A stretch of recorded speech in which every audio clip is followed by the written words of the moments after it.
Hello, folks, and welcome back to Chris Wyatt Africa. This is Chris in central Pennsylvania. It is Thursday, the 18th of November, 2021. Lots of consequential events taking place around the globe. Welcome back to the program. It's a pleasure to have you on. Yes, my headphones are on for a reason. I have a special featured guest today, none other than Jannie Meyer from Black Monday Movement. Jannie Meyer will talk to us today about the history of Black Monday, the effect that the pandemic hysteria has had on protest action, Black Monday's role in civil society in South Africa, and the new strategy for the future. Now, for those who don't know, Black Monday is an event which Jannie's going to tell us about, but it started around 2017, as I recall, and it was to highlight the murder of farmers in South Africa, something for which the government is accused of doing very little. So this was meant to bring attention. Tens of thousands of people showed up in protest, and of course, the black is tied to mourning for people, and that's what it's about. So we're going to talk about that in just a minute with Jannie Meyer as I bring him into the studio. But this year's protest was initially canceled because of the election. It would have fallen on the same day as Election Day, and that would not have been good for the movement, and also would have led to a small turnout, not to mention controversy. So they canceled it, but then they've come back and they've decided to do it after all. So with that, let me get my guest in the program here, folks, and I'll get Jannie Meyer in here. So here we go.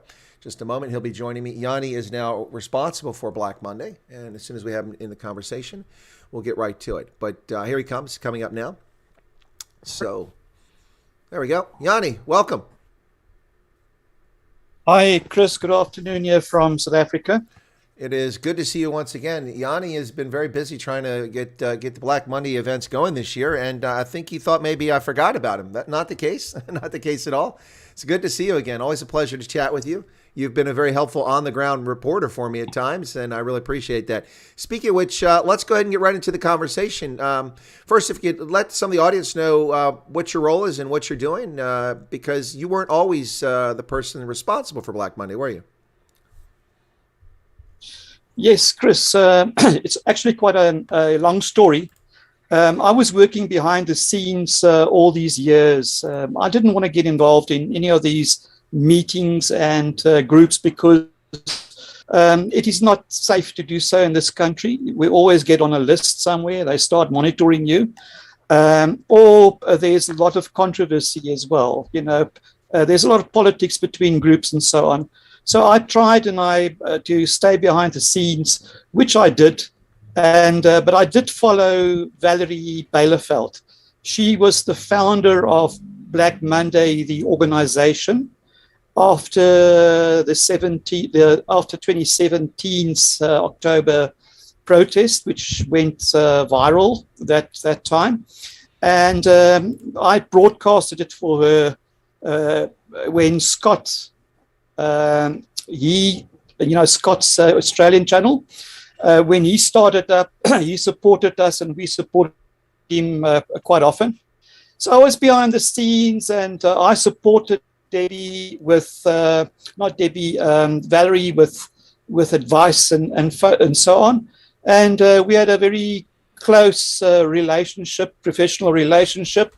And last year, in front of Parliament, she helped me to assist with the organization and so on, which I did. And then what happened was she, out of the blue, towards the end of last year, December sometime, approached me, would I take Black Monday over from her? And I was quite shocked because, she really is Black Monday. But knowing what I know now, it's almost a year since I took over, it's a huge responsibility. And it's not a question of simply organizing a protest march towards the end of October, which is very difficult in itself. But we are a very large community. She built the community out over a period of 3-4 years into quite a mighty organization.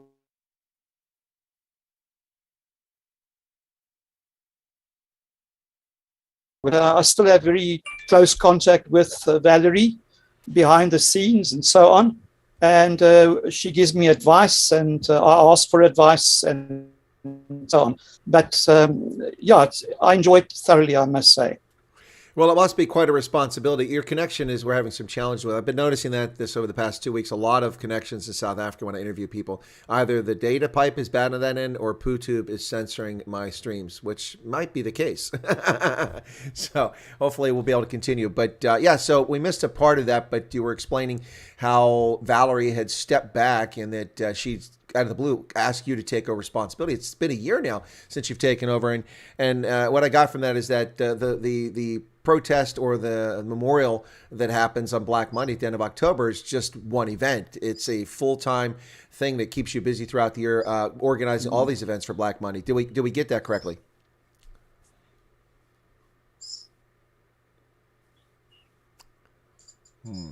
Okay. Yeah.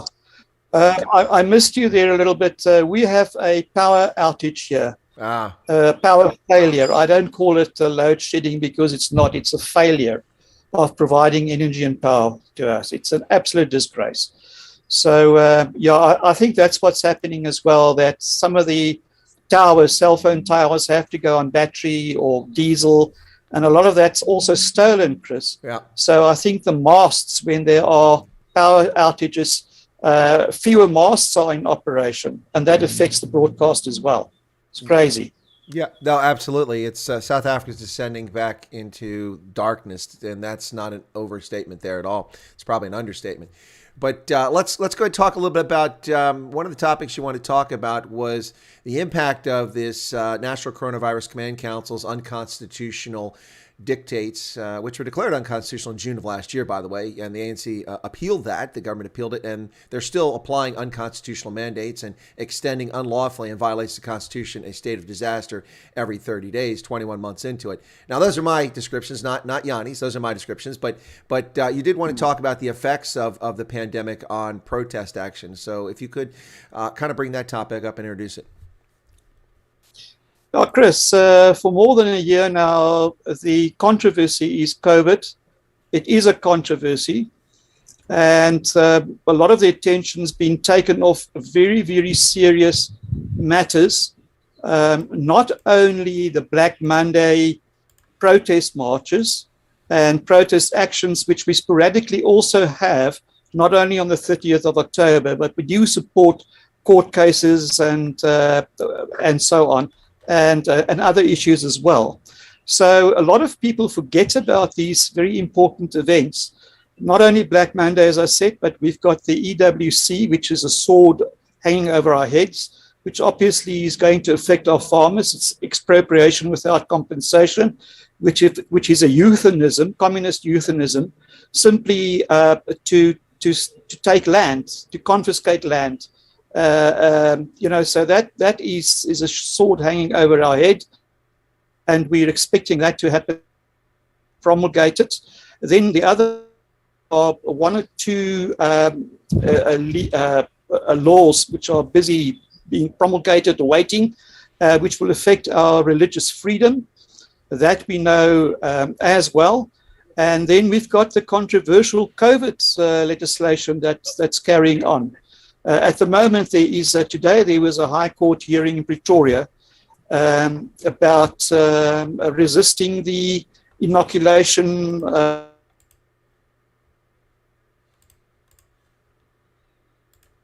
say in America. That is then they try to apply it here. So yeah, people's attention is being diverted from very important issues. And I don't want to say that the government is doing it on purpose, but quite frankly, they benefit from it. Well, there's no doubt about that. And there's lots of speculation, plenty of analysis, and lots of neglect on the topic of farm murders itself, plasmod in South Africa. It's a phenomenon that's been going on for decades and one which has largely been ignored by political authorities. In fact, in the case of South Africa, we also saw this happening in Rhodesia before 1979 and continuing after this, but especially before 79. And then again in 2000 it started. Thankfully, the number of farmers murdered was very small, but farm workers was between 500 and 1,000 who were butchered by these ghouls. But In South Africa, this topic's largely been neglected. We've even seen the president of South Africa speak in front of Bloomberg Business News at the United Nations Summit in early 2018, in which he claimed that there were no farm murders because Donald Trump had tweeted out that there were white farmers being murdered in South Africa. And so to that, Cyril Ramaphosa said, there are no farm murders in South Africa. He's misinformed. There are no white farmers being murdered. He specifically said no farm murders and no white farmers, both of which we know to be patent lies and a distortion of reality. This is a very serious situation, and it's not simply murder. It's torture, it's abuse, it's rape, it's disfigurement, dismemberment. It's the most vile things that happen. Chris, are you there? I'm here. I take it you couldn't hear anything I said. Hi, Chris. Yeah. Hello. Well, this is a little frustrating, isn't it, folks?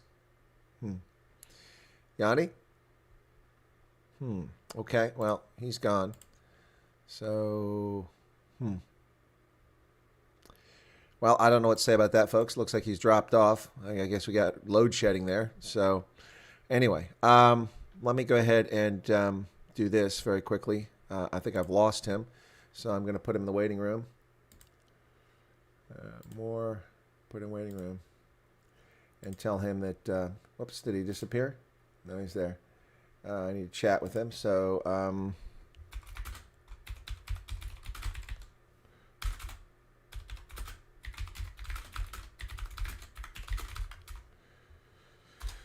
okay, so he dropped off. Yeah, this load shedding is really going to be a problem here in South Africa. So what I'm going to do is I'm going to bring this banner up, and I'm going to talk about Black Monday if he comes back up. So, all right, so folks, Black Monday is an event that was created to memorialize and to raise awareness about farm murders in South Africa. The first event took place in 2017. Valerie Blyteveld is the person responsible for it. Huge responsibility, huge undertaking.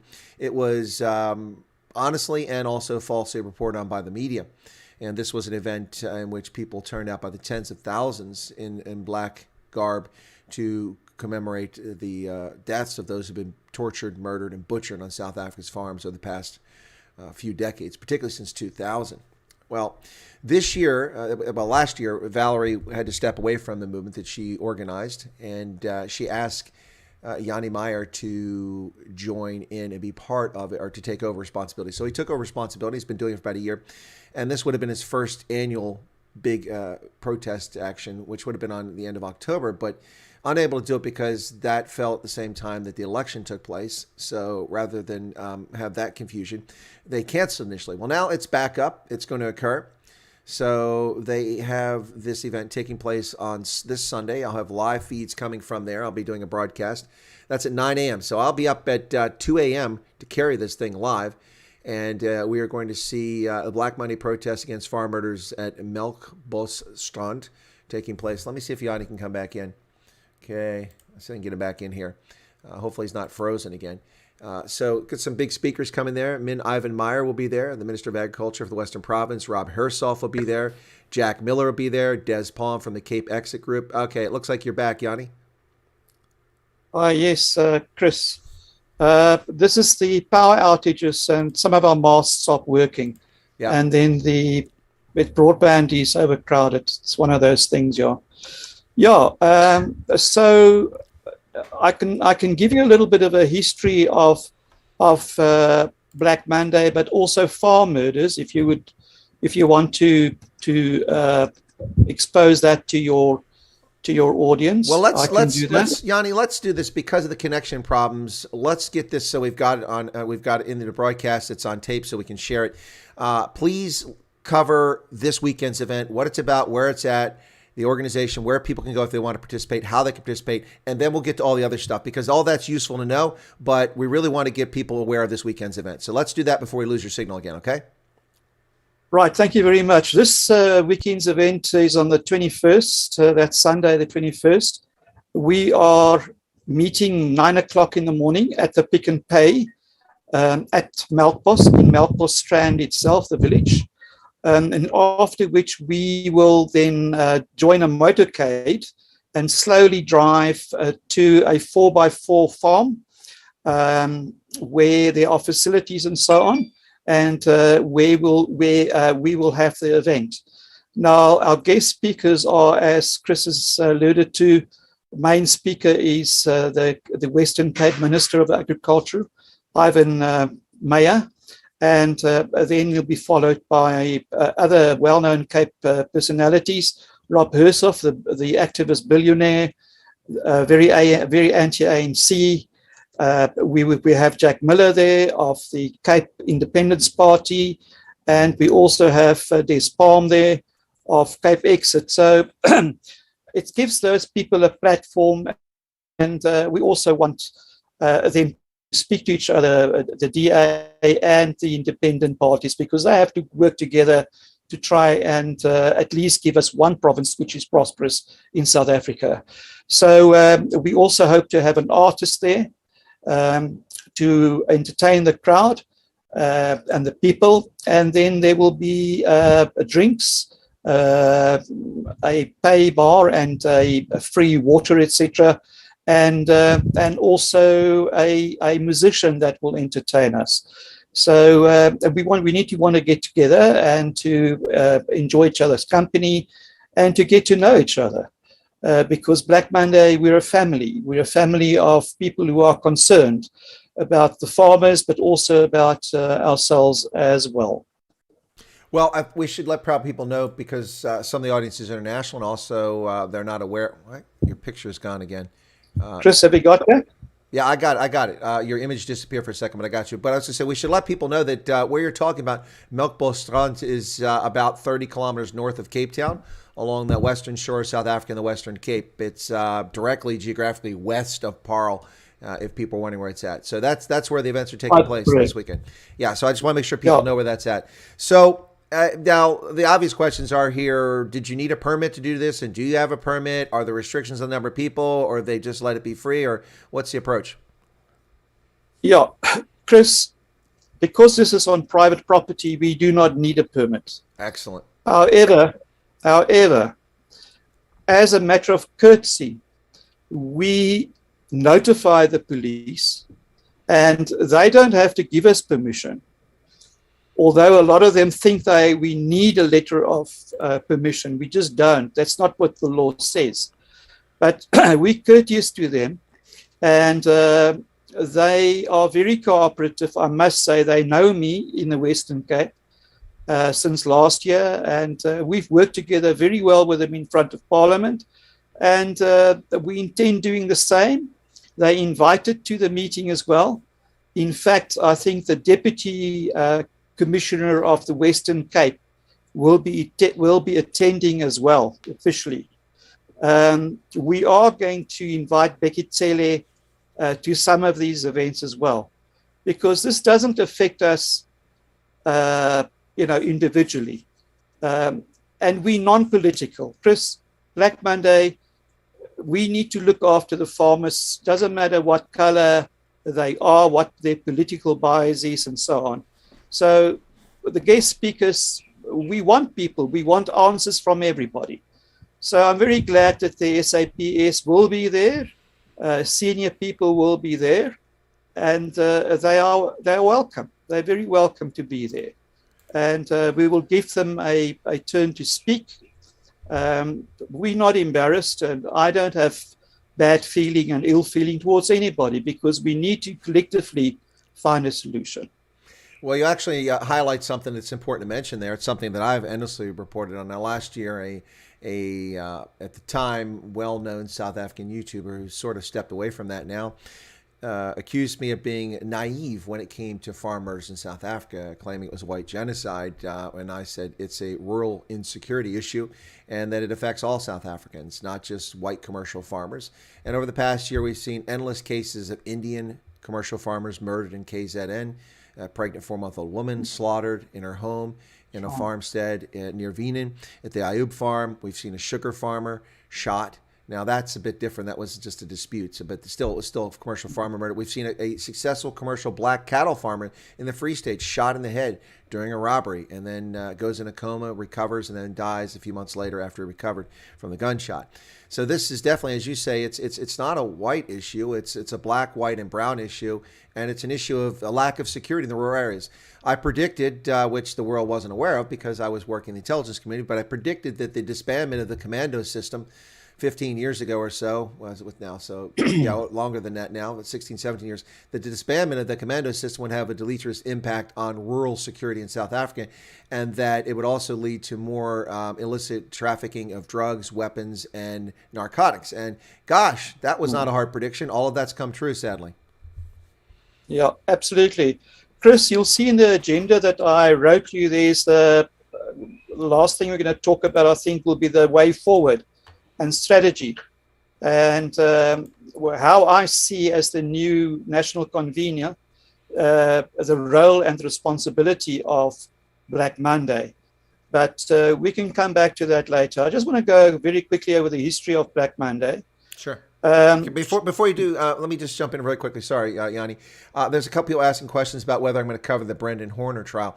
I've done that. I covered it on the 6th of October, and no one else in the world covered it last year. I did on the 20th of October when all the people trying to take advantage of the situation suddenly were covering it. And I've tried to cover it ever since, also done reports on it. The case is over for the two accused. They have the charges dismissed against them because there's no evidence, they have no DNA, and they have an alibi which the court accepted as legitimate.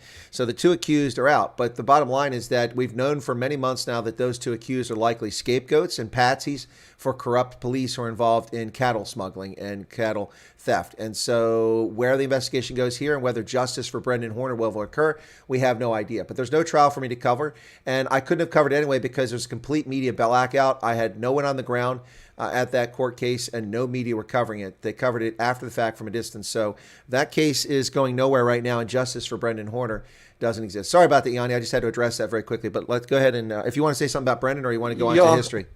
Chris, can you hear me? I can hear you. I can hear you. Well, I did hear you for a moment. Chris, can I talk to you? Yes, go ahead. All right. What I want to say is the following. I'm working very close. Load shedding.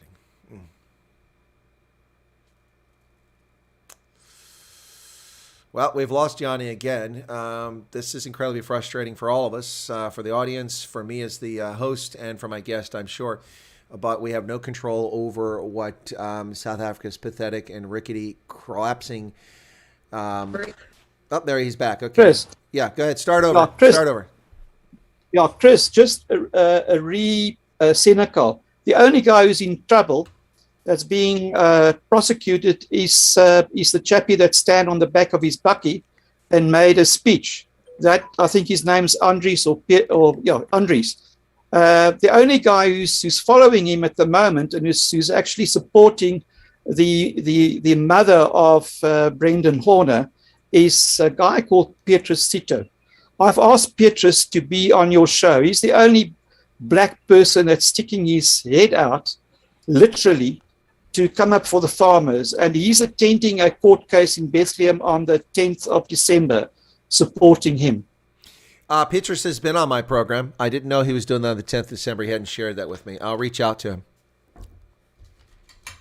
Oh, we lost you again. Oh, my goodness.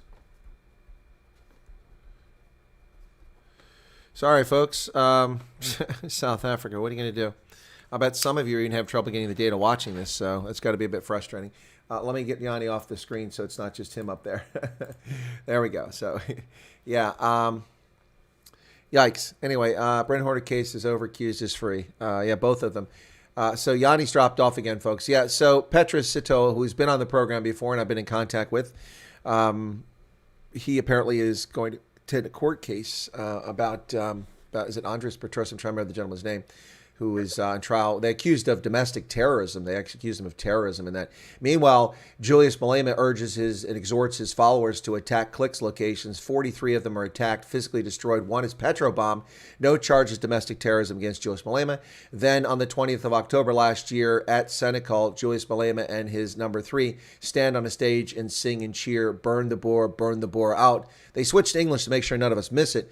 And none of them are accused of domestic terrorism over the 92,000 hectares of farmland and property destroyed in the Free State last year. So there's no justice in South Africa. It's an absolute joke.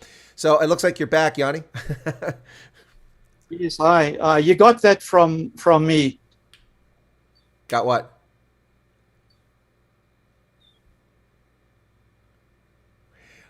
Frozen again. Yeah, so I don't know if you can hear me, but I can't handle this. I know it's frustrating. Hang in there. What I said is that that Petrus has been on the program previously. Yeah, no, Petrus is a champion, and I've spoken to him. We've got plans to work much closer together. Black Monday is not only a protest movement. We're a huge organization, and I am converting it into a far more professional organization where we will follow all farm murders historically as well, that on record, to find out what has happened to the perpetrators.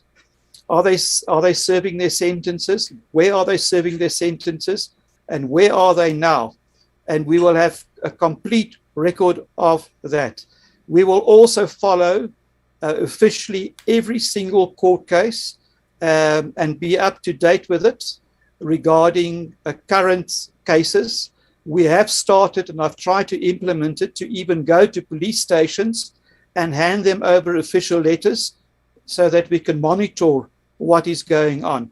So Black Monday, we're the only formal organization with huge credibility. I've had discussions with Ernst Roots the other day. We are going to work much closer together. They're giving us a chance. Obviously, they're a professional outfit to them, where we're heading. Black Monday, because we are non-aligned in all matters, only Jannie, it might be just easier to turn off your camera, and then we just hear your audio, because it's just really breaking up. That'll cut down a lot of the data feed. Okay, stop video. Okay. There we go. Okay, let's see if that improves. Okay, go ahead. Yeah. Okay, Chris. So basically what I'm saying is that Black Monday, we're going to assume a role of more than just being a protest action, being more professional, following murders, perpetrators, and also supporting victims. Like Brendan Horner, and we're going to involve people like Petrus far closer, because we want to be seen as a neutral, non-racist group. We also the only group against farm murders, which, because we have the moral high ground and because we have the right branding and we do have some international recognition, to go and do a promotion overseas to get funds, because we need funds. And why do we need funds? This is what I'm telling you now is the first time that I'm revealing this in public. So we're breaking this on your channel. Black Monday and some people, they are experts in their field. We are looking, and we've got an initiative which we've recently started to bring back not the commandos, but something similar. We call it a professional farm watch. Now, we're busy putting together a plan, these people, putting together a plan of action. There's an open checkbook, whatever it costs. It must be the most effective and efficient way to counter farm attacks. and also and arson as well. We're very worried about prospects of arson, and especially when EWC becomes law, what is going to happen? So it's a massive initiative. It's extremely ambitious, but there is a lot of knowledge out there. People who are willing to put their time and effort in. We are preparing various phases of this. We're identifying the various disciplines which we need. Technology obviously is very important. We are using, and we are going to use algorithms, artificial intelligence, all different kinds of technology to try and assist us to focus on areas and prospective areas where farm attacks can be expected. So I'm breaking this on your channel. I'll also be making further announcements on Sunday regarding this very topic. We need a plan of action. It will be a commando, but it will be more in the form of Farm Watch, and I will reveal further details in due course and give a report on what this exactly is on a different program. So Black Monday, we see our responsibility far more than just a protest meeting. In fact, we know that we have reached the point in this country, not only, I think, the whole society as a whole, where we cannot be expected to protest only. We are entering a phase of resistance. Now, we're not talking an armed conflict and an armed resistance. That is silly. It's not the intention at all.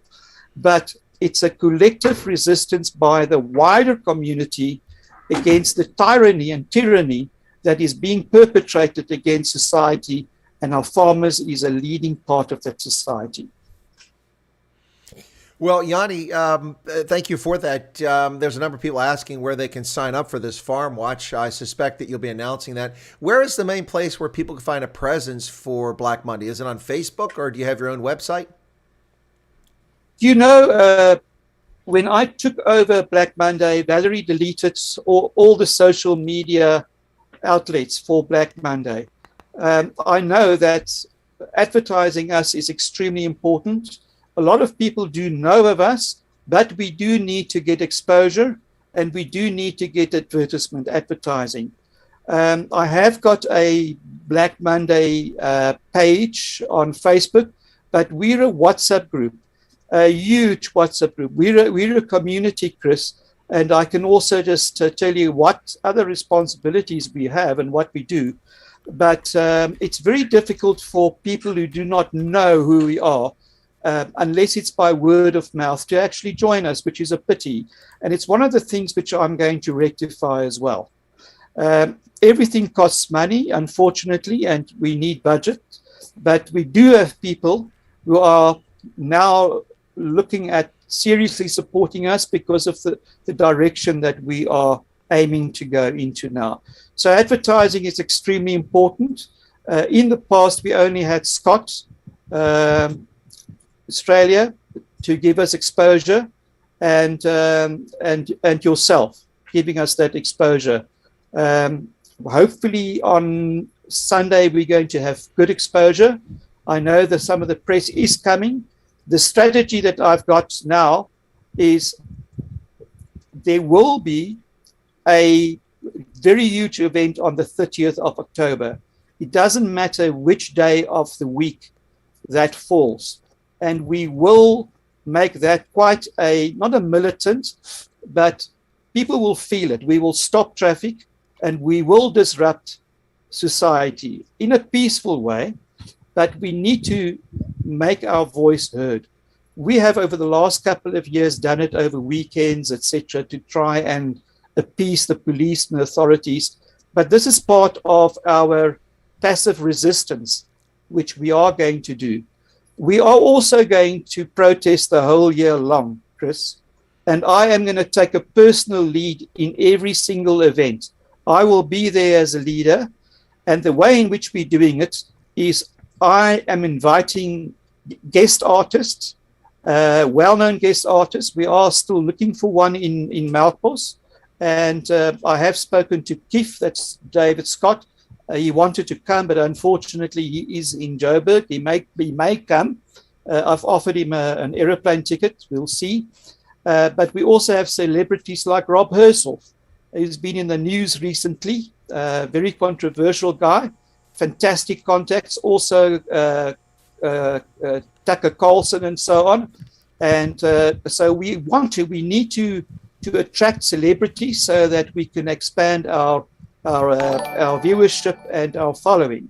By inviting artists, I know, and I don't want to say Eugene Terblanche, but he was clever because he had Beau Bridges. He was the darling of the Afrikaans women. And every time he wanted a big meeting, he invited Beau Bridges as his guest artist, and everybody would come. So we're going to have to do that type of thing. But it will be, Black Monday will not only be a Monday, Black Monday, it will be the whole year. And we will be turning up in force where there are big gatherings and important events like Piet Retief. But we were asked by local security there not to proceed with our Black Monday Piet Retief. If there's another Senekal, then we will be there in numbers, and we will make sure that we will be in the court there, and that people must listen to us. So we're turning this around to be a professional outfit, well-known, well-respected, above board, no scandals whatsoever, and to have the respect of the world and being totally transparent and talk to respectable people. Well, folks, if you're just tuning in, you're hearing the voice of Jannie Meyer, who is the, I don't know if the title is it director or president? Did you have a title? Well, you know, the way we work is I'm the national convener. Convener, okay. Organizer, convener. Okay, there you go. So I want to make sure we got the right I'm title. the national convener. We've got town conveners, etc. Okay. That's the structure at the moment. I want to run this as a business, Chris, as well, because that's the only way to run these organizations. Well, I think you mean in a business-like fashion is what you mean. I think what you want in a business-like fashion, yeah. In a business-like fashion. It's coming back to. Yes. No, I'd like folks to know because you're not on the screen, so you're not hearing a spirit. You're hearing Jannie Meyer, who's the national convener for Black Monday, responsible for this year's march or memorial or protest action, whichever you want to call it, taking place not in October because of the elections, which fell at that time, but rather it was canceled and now rescheduled for the 21st of November this weekend, taking place in Melkbosstrand on the west coast of South Africa, about 30 kilometers north of Cape Town. Jannie has joined us, but of course, courtesy of Eskom and its epic failures, load shedding, towers being out all over, his connection has been spotty at best, so we switched to just audio. So you're hearing the voice of Jannie Meyer talking about this. Before we close up a little bit later on, I will bring him back on the camera so you at least can see him again before we say goodbye to him. But we're talking about these events. Yeah, even this. Not good, yeah, this is not ideal. But what I've done is I've got good 4G. Yeah, I know it's frustrating. But what I've done, Jannie, the whole time you've been talking for the last several minutes, I have the banner up, which has the speakers and things like that. Now, there's some obvious folks, so that's over where your face would be. But so there's some obvious folks that would, people would want to be part of this. But I think that folks like Steve Hofmeyer are busy engaged in other things and not really doing this sort of thing right now. But he would be an ideal person to come and perform at one of these events. But anyway, I can't speak for Steve, but I know that something near and dear to his heart. Jannie? Have we lost him altogether now? Well, folks, this has been incredibly frustrating from a data connection standpoint. Jannie Meyer there in South Africa, his connection keeps dropping off, and it sounds like he's dropped off altogether again. I'll leave the connection open here for a little bit longer. He's back. I can hear. Hi, Chris. There he is. Yeah, go ahead. And he's gone again. Oh, man, South Africa. What happened to South Africa? It was a first world country, and it is rapidly falling into DRC-like status. Junk bond status, can't pay its bills, a government that's bankrupt, a political party that runs a country that owes hundreds of millions of rand to suppliers and staff. Yep. Hey, Chris. Yep, go ahead. Okay, I'm here, Chris. Thanks. Uh-huh. Thanks for that. Yeah, I just want to recap quickly on Black Monday. We're the only official representation of organization representing farmers who are killed and who are being attacked in South Africa. We were founded on Monday, the 30th of October, 2017, when there was a viral plea from a guy with 20 followers on WhatsApp to cut off and to disrupt Cape Town because his friend was murdered in Club Mitz. He was a farmer, young farmer, and that was a massive, massive, massive success. Subsequently, Valerie Baileyveld developed Black Monday into an organization. We are represented in over 400 cities and towns all over the country. Our membership fluctuates. Towards October, people get up on the data base of WhatsApp. It's expensive. A lot of our followers, Chris, are people who actually cannot afford even data or cell phones. Those are the people. We found that the wealthy are the people who are really with their heads in the sand. They're not really interested. Some of them will open their purses, but most of them are really not really interested to get involved. Yeah, no, absolutely. So listen, look, we need to do some things to help out Black Monday here, in my view. I really think that since it sprung up in 2017, it's a great opportunity to raise awareness at a minimum, certainly to get attention to this. So I'll talk to you offline about what we can probably try to do, or maybe some presence that doesn't cost money that will draw a big audience, like Facebook, starting another page, that sort of thing. And there are a few people in the chat here who are IT specialists and experts and have time on their hands who would like to help out. At least they've indicated that in the chat. So what I'd ask is that after we're done, or if you could send it to me now while we're chatting, since we can't see on the screen anyway, if your WhatsApp group is open, if you'd send that link to me, then I can share it and anybody wants to go join can. But if it's a closed group, then we won't do that. But just if it's an open group, send that to me and we can probably put some people in contact with you so that we can get some more attention focused on this. There's lots of ways to do this that don't cost money. Did you catch all that? I will do that. Okay. I caught that. Okay, good. I caught that, Chris. Okay, but good. Just to give you a very quick insight in how powerful we have, what potential we have to, what we can do because of our network and organization. During the KZN and the East Rand, the violence, that was, when was it? In July, August, eh?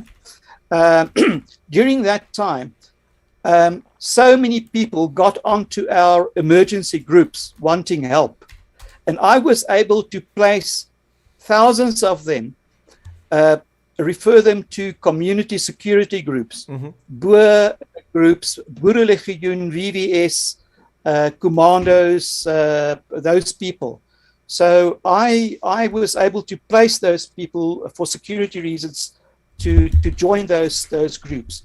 So we have an extensive network that is one of the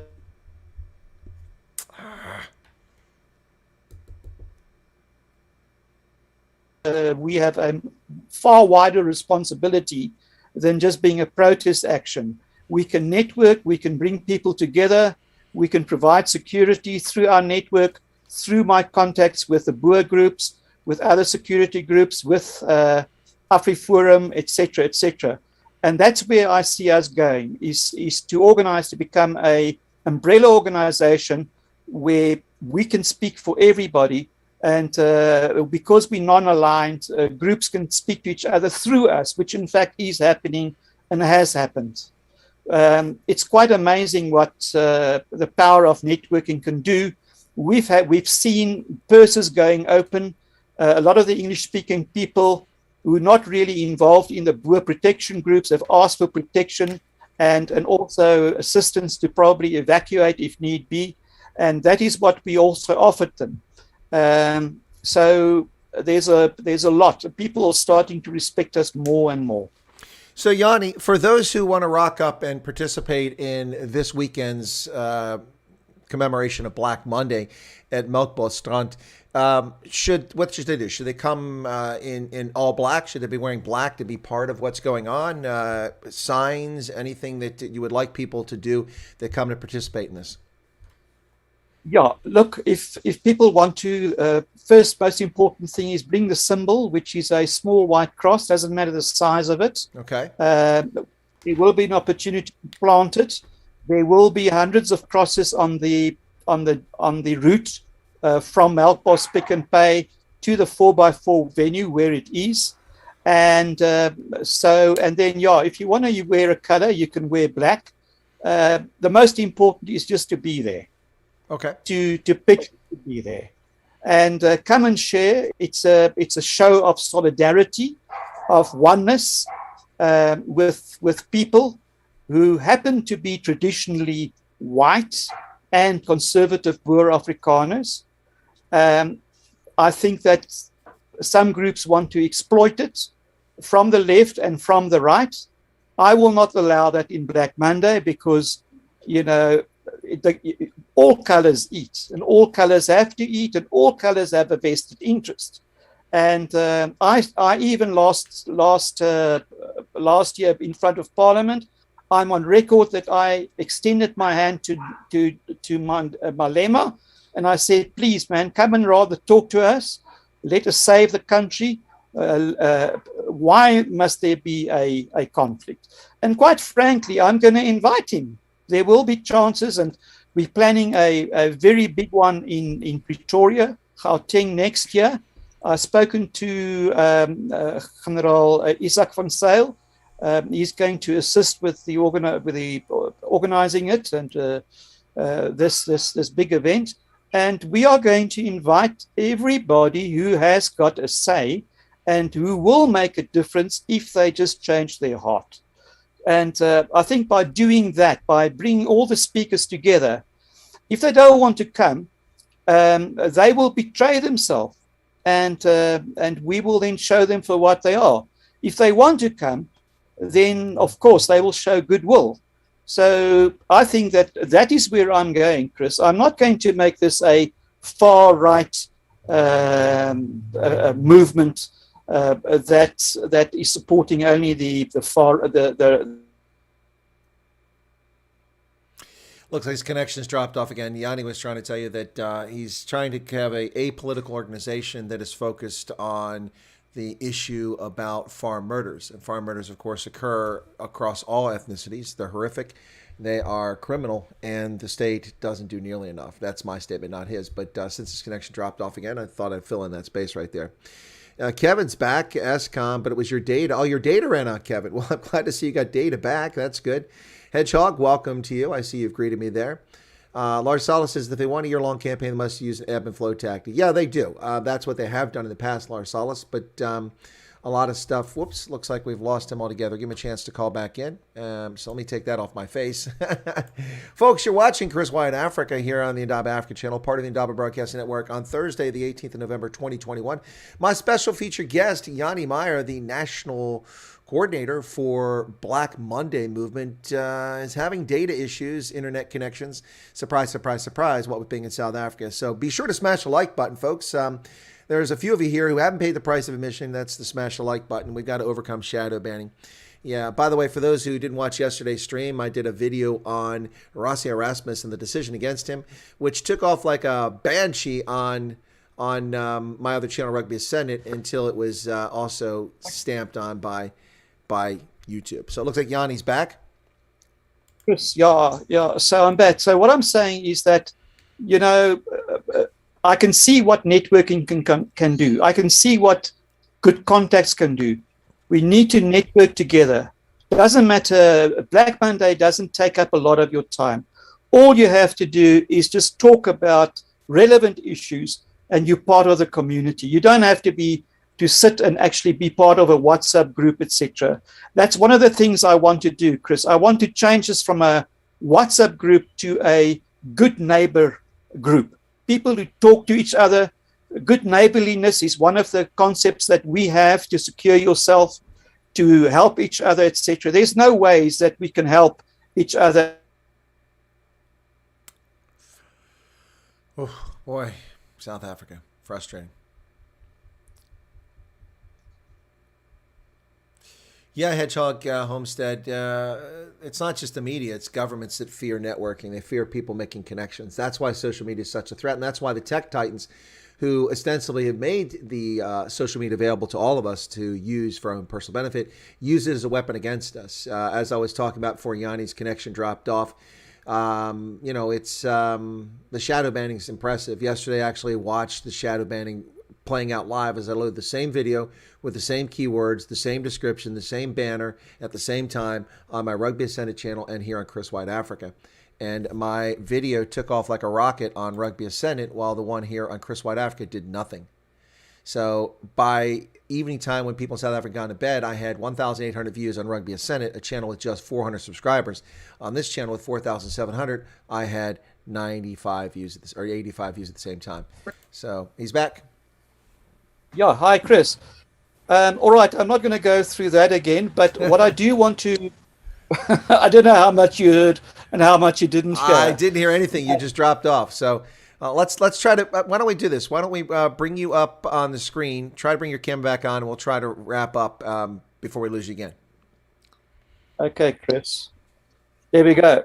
All right. That's me again. There you go. Okay. Okay, Chris, so my appeal to everybody is let's stand together.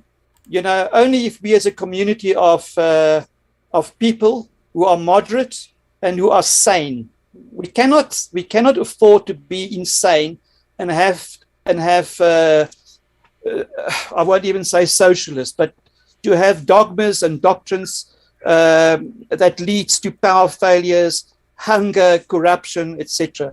The only way to defeat this, and I'm not a politician, is to join activist groups like Black Monday, there are others as well, and to let your voice be heard. That's the only way in which we can change things. You can change things by support. Wow. Down from Gauteng tomorrow afternoon, and I will see you there. We can chat. We want to be a family. So I'm extending my hand to anybody and everybody who is listening to this program at the moment to come and meet me there at Melkbos. And we are going from strength to strength, Chris. I am positive, and I want to portray and send a message out of positive news. We are not sleeping. We are not taking the weapon up. Forget it. There will not be a bloodbath in this country. The pen is mightier than the sword. I really do believe that. So I'm enthusiastic. I'm positive. There are many people with good faith and goodwill. And yes, we do get angry and we do get annoyed, etc. But let hate stop and let us carry on being positive. That's the only way in which we will gain the respect of, if we have enemies, of our enemies by being positive and suggesting positive things and solutions. I'm tired of groups. I'm tired of WhatsApp groups. I'm tired of whining and Facebook warriors or whatever. We need to meet each other as good neighbors, break down the walls that we built between us for security. All we did was to isolate each other and to stand on your own. We need to have good neighborliness so that we can support each other when things are going tough. You as a neighbor will know that your neighbor, the old woman or Tanny, the old lady or gentleman, is ill. So you can go and help. Or if the guy lost his work, or if he's lost his house, he can come and join you. Chris, I've got a lot of documentation, and we can carry on talking for hours and hours and hours. The thing is to implement it. And you can only implement it through good leadership, Chris. And there are not many of those. I'm not saying I'm a good leader, but at least I've got a bit of a dream. There are many, many good folk out there who need to get hope and to lift their spirits up. And there are people who are putting up their hands. I see in our community that there are good conveners and who will get out there and who will spread the message, and people will start listening. We see what the power of networking is during the KZN violence, etc. what the power is and what the potential is if we work together. We assisted the police. There's a whole lot of things through community police forums and other very legal stuff, Chris, that we can participate. Even the right-wing Boer groups know that we need to work together with the police in a legal fashion, because there's a vacuum in the police in this country. If we can assist them, we can help our farmers, we can help against crime and violence, as we've seen. And it has happened, and it did work. I'm in a position that I am also talking as a leader, Afrikaans leader, even with my Muslim people there. As an architect, I've got Muslim clients who are very well connected, and that's another story. So we are all in the same group.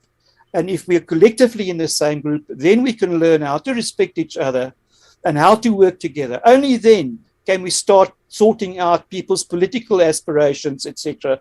Although my faith in politics, I must say, is not very good. There are other ways to run a country. Well, so Chris, I think that's the understatement of the day. Other ways to run a country.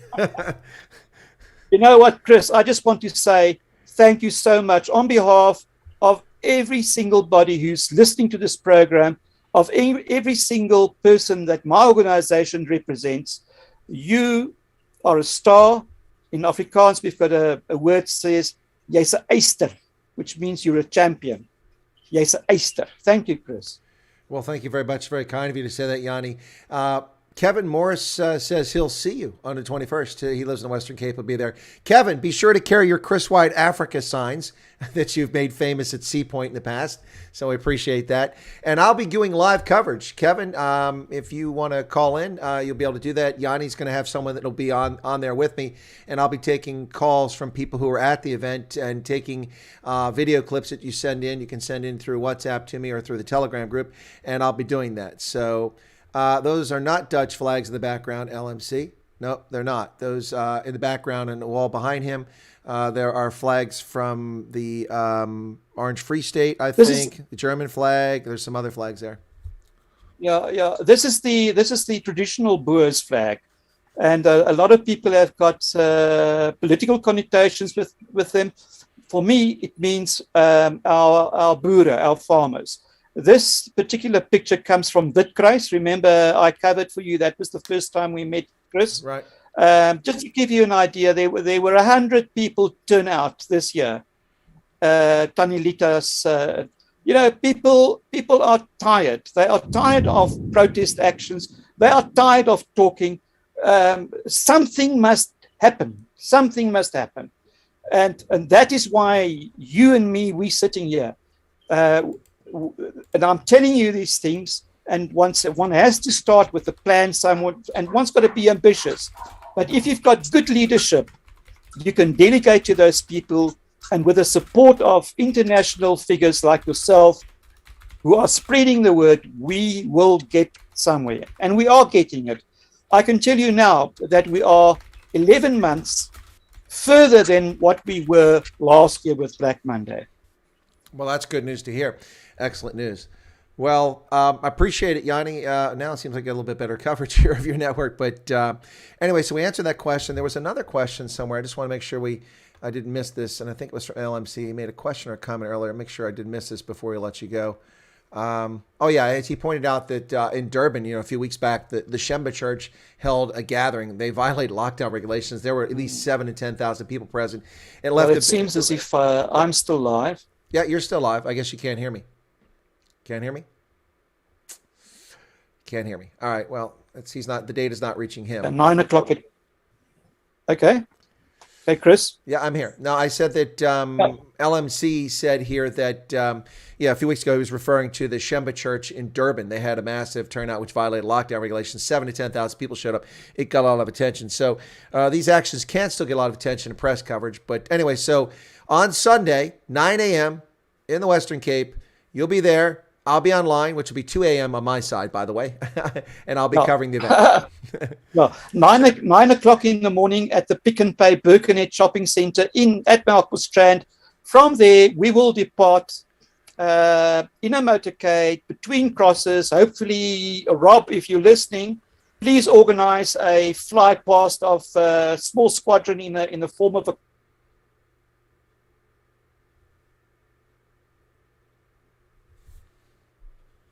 hopefully we'll see you there. We are looking forward to seeing you guys in at Melkbos. And Chris, we have a lot of news still. Because we have got a big network, we realize that we need to involve the community at large to make our voice heard, which the Black Baptist Church event in Durban is an example of. We're going to do the same. The expropriation EWC. We're going to do the same. The gun laws. We will do the same. 63% of taxi owners do have guns, and we intend mobilizing them with GOSA, which is the South African Gun Owners Association. Those are the players that we want as our strategic partners. Only with them can we block the roads. Can we have passive resistance? Same with COVID. There are religious groups, the Muslim folk, Christian people, the Buddhists, every single body do not want to have forced inoculations and take that jab. It must be a voluntary thing and no passports. It's against our faith. So we will stand together, Chris, and we're going to make sure that we... Well, not coincidental, perhaps, that he's cut off when he starts talking about the jab. Okay, Chris, what I'm saying is that we as a community need to stand together, and where Black Monday can actually be the gel or the catalyst to do it, so be it. I'm going to put my time and my life into those events and into that initiative with other people who are actually doing it. I am having a talk tonight on a CakeNet at 8 o'clock against COVID. I'm very well informed about what is happening in the world in COVID. I was interviewed a month or so ago by CakeNet, and the first program was last Wednesday. It was the 11th at 8 o'clock, CakeNet, no, Thursday. So today, again, tonight at 8 o'clock, they can see me as Black Monday's representative, talking about COVID and what bullshit it really is, what's happening. Okay, well, let's end it there. Thank you, Jannie. I appreciate you coming on and sharing with us what's going on. We'll be covering the event live this weekend here on Chris Wyatt Africa. Also, as you drop off, if you could quickly send me the link to the WhatsApp group, since you said it's open, so I can share it in the chat before the audience leaves, okay? I can certainly do so. I will do so. I'll do it on your WhatsApp. Yeah, please do that right now. Is that all right? Yeah, that's fine. Please send it to me right now, On and your I'll please send it to me right now, and Thanks, I'll stay on the air.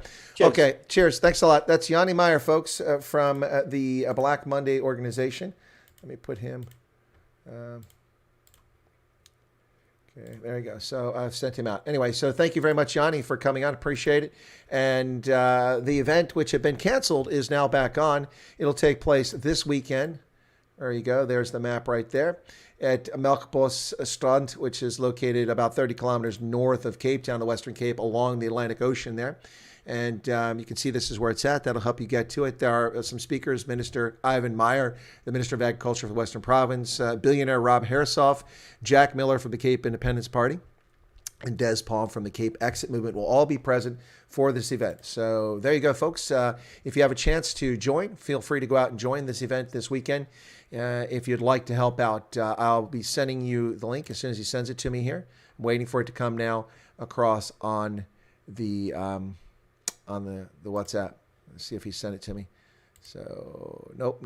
Still haven't got it. So actually, okay, he's dropped off on that side, so that means he should be coming out shortly. Anyway, folks, yeah, the picture was kind of weird there at the end.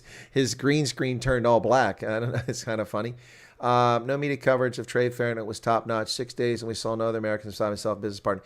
Yeah, Ruger, I was, if it's the same one that was supposed to be in Rwanda last year and then delayed to this year in Rwanda and then suddenly was rescheduled for South Africa, I intended to go to that, but South Africa's rules on the jab have made it impossible. And I've got to talk to people like you and Dean Chancey. How exactly are you getting PCR tests and scheduling flights? Unless you're getting the illegitimate results from Nigerian hucksters, because I can't schedule a PCR test to get the results and book a flight and get to South Africa within 72 hours. It's impossible. It's crazy. Anyway, so yeah, I would love to have been at that event. This was one of the trips I was supposed to be in South Africa. I was supposed to have gone for the British and Irish Lions series earlier this year, plus I was going to go in March. That's 2 trips already canceled this year. I was going to be there now for this trade fair. That's 3 trips. And then originally I was going to be there in October, which so this trip would have carried over for the Nicklin concert tour, but that was postponed until next year as well. So this stuff is really wreaking havoc on my schedule, my plans.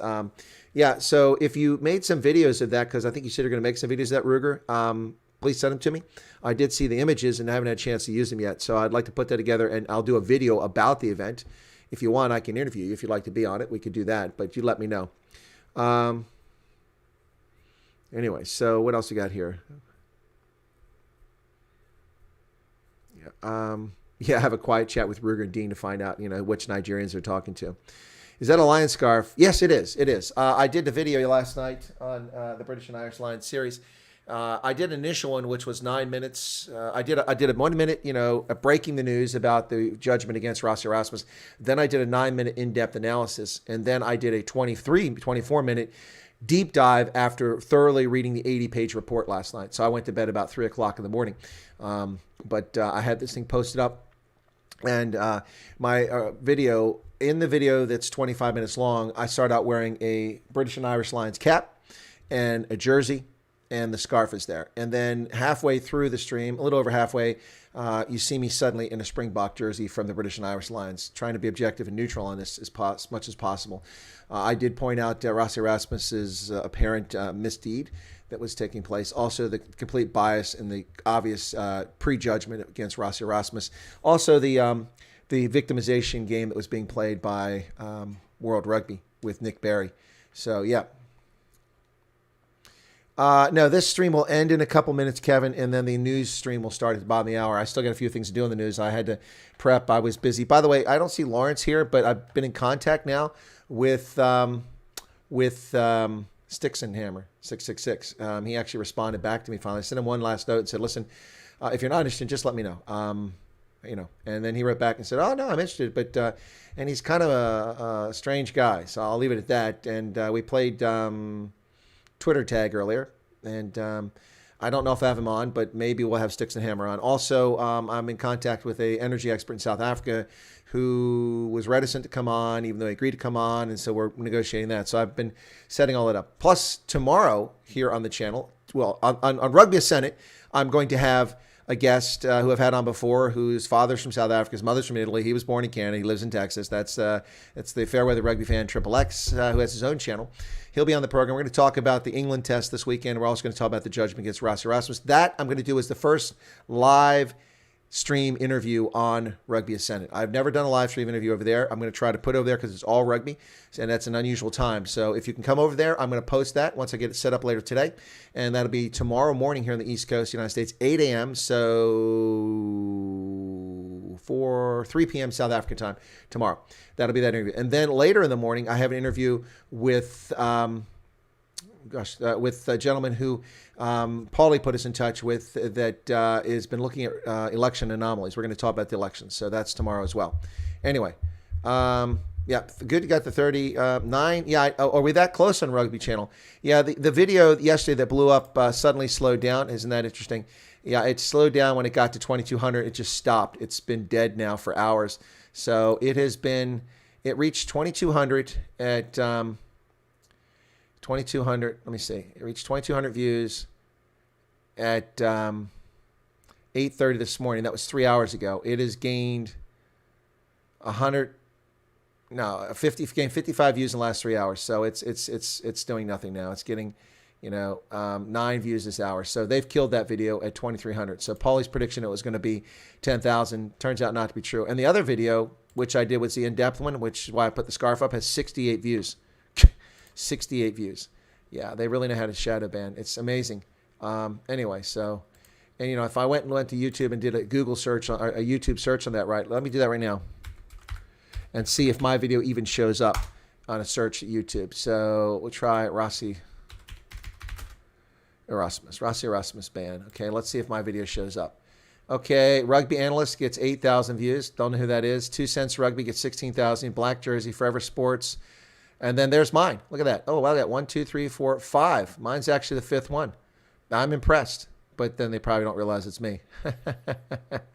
And then my other one, people must have just lost interest in it because the top videos on Rossi Erasmus Band on YouTube, 1, 2, 3, 4, 5, 6, 7, 8 videos that are covering this.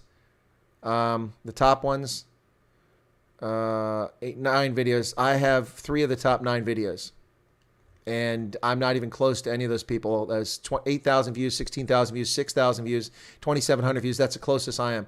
But I have 3 of the top 9 videos on the Rossi Erasmus Band on all of YouTube right now. So either people have lost interest in it or it's shadow banning. I suspect people have lost interest in it. Maybe that's what's going on. But anyway, so that's why I have the British and Irish Lions thing up there because I was using it last night for that stream. Brendan's case is old news. Yeah, Patrick, that's how people view it. And as is the July insurrection, it's old news. But yeah, let me see. I was trying to go there to see the subscribers because he just said that we need 9 more. Yeah, 491. So, folks, yesterday was the best day ever on that channel on Rugby Ascendant for subscribers. Let me just take a look. We had 2,600 views, which isn't the highest I've ever had. But yesterday I gained from the 17th. Okay. So yesterday I started at 428 and I ended at 482.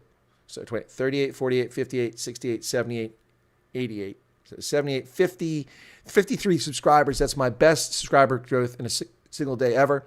And then today I've got another 10. So, we need 9 more to get to 500. But yeah, let me take a look. It is the best day ever on adding members on that channel.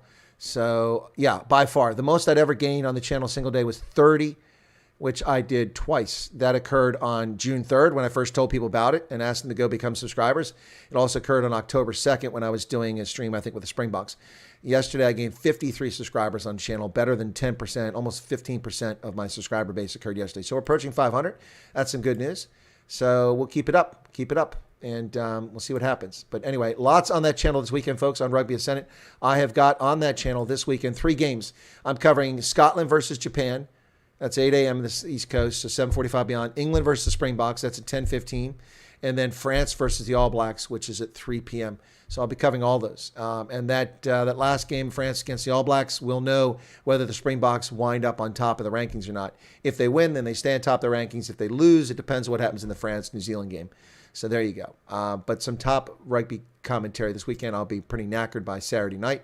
But hey, it comes with the job. Wait, this job doesn't pay anything. What kind of job is that? Anyway, folks, thanks to my guest, Jannie Meyer. Appreciate you struggling through with me on the frustrating situation with the internet connection. Anyway, so 50 likes, 3 more. Yeah, come on, let's get it. Mike Adams, Steve Quayle in U.S. I don't know. He keeps talking about those guys. Anyway, cool. I need to get off so I can get ready for the next stream, and I'll be on in a few minutes, folks. I'm going to go ahead and start the next stream with some music playing in the background while I prep, so you guys can, well, no, I won't do that. I'll just play. I'll start on time. Okay, catch you guys shortly. We'll compile some nice analysis on Pretoria when I'm back home in Pretoria. Okay, thanks, Ruger. And we're still owed a conversation, Ruger. You need to let me know when you want that to happen. Anyway, thanks, everybody. We'll see you in just a few minutes. By the way, before we go, I don't know if you saw this. I want to share this with you really quickly. Ronaldo is very fond of his stripper chats. He does these all the time on his channel. And actually, I have gotten a surreptitious video that was filmed by someone that was at Ronaldo's house. And he caught Ronaldo doing a proper stripper chat. Yeah, watch this. He did a stripper chat. This is Ronaldo. Jose. Here you go. This is him doing a stripper chat. Check out Ronaldo doing the stripper chat, folks. Get him. Go.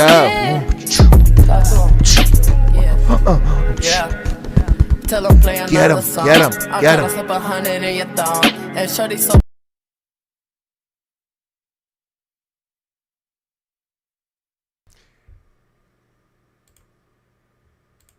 So there you have it. Ronaldo Jos doing a stripper chat.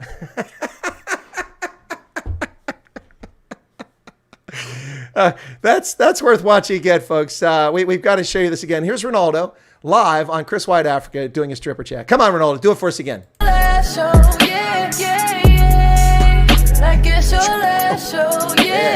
Oh yeah, baby, make it happen. Yeah.